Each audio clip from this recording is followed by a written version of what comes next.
బా నువ్వేమో నా చేత ఏమో జిమ్ చేపిస్తున్నావు, మనకేమో బాడీ పెయిన్స్ ఆగట్లేదు. ఏం చేయాలంటావు? నువ్వు ఎన్ని రోజుల నుంచి చేస్తున్నావు జిమ్? ఇది డే 3. 3వ రోజు. ఏ? మరి నొప్పులు కామన్ థింగ్ వస్తాయి, అది కామన్ నొప్పులు రావడం. సరిగ్గా తింటున్నావా? తిన్నామేముంది గురు, డైట్ ఫాలో అవుతున్నావా? డైట్ నిద్ర ఎలా ఉంది? స్లీప్? మనం పడుకోం కదా. మరి పడుకోకపోతే రికవర్ అవుద్దని బాడీ. అదే ఏమని చెప్పు మరి. ఈ రోజు నుంచి ఏం చేస్తామంటే, నేను న్యూట్రిషన్ డైట్ అన్నది కొంచెం హెల్తీగా తిను, బయట ఫుడ్ తినకు, అర్థమైందా? స్లీప్ అన్నది ప్రాపర్ గా ఉండాలి, ఒక 7 గంటలన్నా పడుకో, అర్థమైందా? చేద్దాం. వాటర్ ఎంత తాగుతున్నావు? ఒక 2 గ్లాసులు అనుకో. 2 గ్లాసులు?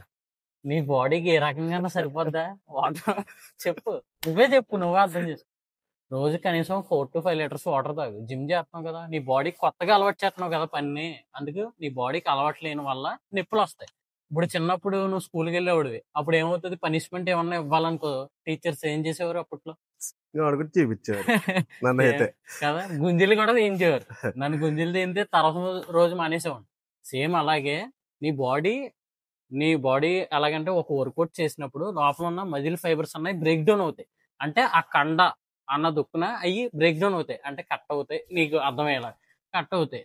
సేమ్ అలాగే నీ బాడీకి దాన్ని రికవర్ అవ్వడానికి స్లీప్, న్యూట్రిషన్, ఇంకా వాటర్ ఎక్కువ తాగితే ఒక 10 days కి అలవాటు పడుతుంది. ఇంకా ఈ ఫాలో అవుతే నువ్వు రికవర్ అయిపోతావు.